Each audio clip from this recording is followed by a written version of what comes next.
Do you ever wonder why your favourite celebrities and influencers always seem to get themselves into hot water? Ever wonder why celebrities are always involved in drama and how every influencer seems to be sabotaging their own career? Well, I don't have the answer for that, but what I do have is somebody who's managed to avoid all of that. They've managed to avoid all the drama and all the self-sabotage, and that man is Theo Von. We'll look at how Theo's managed to keep himself out of trouble and discuss how distancing himself from some of his peers has excelled his career by leaps and bounds. Theo was born on the 19th of March of 1980, and he was born in Covington, Louisiana. What's happening, baby? You know, Detroit tatted on me. Take your fucking shirt off. Do what? Now, Theo's often known for his hilarious storytelling abilities. Yeah, like we had a bus driver, dude. He picked us up one day, and he didn't even take us to school, bro. This dude Milford, he just drove us around.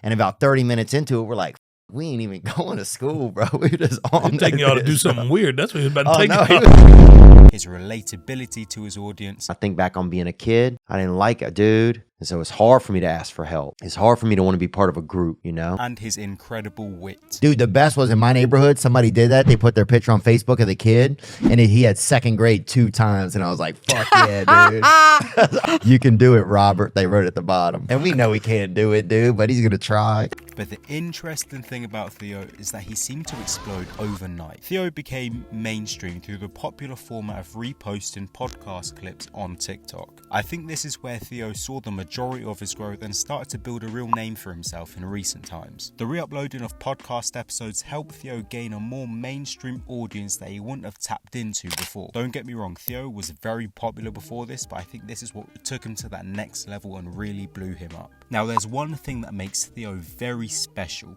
but what is it? You ever notice how Theo's never caught in any negative press or drama? Well, apart from him being associated with that guy that was scamming all those podcasters and that one guy who was stealing his jokes on the TV show. That's probably stolen People from him. steal all my shit. Little Dicky. Yeah, Everybody maybe steals my Shane. shit. Have you Lil told that Dicky story? steals your shit? That Have show you? steals so many of my jokes, man. It's crazy. Damn. That's what's fucked up. one joke that you've seen that you're like, that's mine? Too many. Wait, that's a Little Dicky show? He's stealing your joke. I don't know what's going on, but they got a lot of barred content up in that bitch. I'll say that. But apart from that, I mean, Theo's managed to keep himself pretty clean if you ask me, especially when you compare Theo to other comedians and podcasters in his field such as Brendan Schaub and Chris D'Elia. Both of them have had quite a few, how do I say this, hiccups. They've had hiccups, but covering their fair share of drama is a whole different beast in itself. So if that's something you'd be interested in seeing on the channel, then leave a comment down below. Speaking of those two, let's talk about Theo's departure from Brendan Schaub and Chris D'Elia, which is probably one of the best decisions that Theo has made in his career. Now, Theo and Brendan had a podcast called The King and the Sting, and they did this podcast for around 4 years. I think one of the big reasons why Theo left was because Brendan was holding him back. I feel like Theo wanted to move on with his life and strategically distance himself from Brendan, who is in hot water due to the Bobby Lee and Kalila situation. But here's what Theo had to say about his departure. So what happened to the King and the Sting podcast? Oh, the King and the Sting podcast. Yeah, the podcast is still going. I'm just not. I'm not doing it. Cool. Honestly, man, I didn't have enough attention really to focus. I like my own podcast, but I feel a lot more in touch with this now. Yeah. Like it's important to me. Yeah. And it was still important, but it was just a lot to try and juggle. Had Theo have stayed with Brendan, we could have been seeing a very different reality, with Theo's name being dragged through the mud in all the drama that Brendan was involved with at the time. But all of Theo's decisions seem to be paying dividends, as Theo's probably one of the most well-known comedians and podcasters right now, and he's continuing to grow. But if you have enjoyed this one and you want to see more like it, then press that like button, comment what you want to see next, and we will talk soon.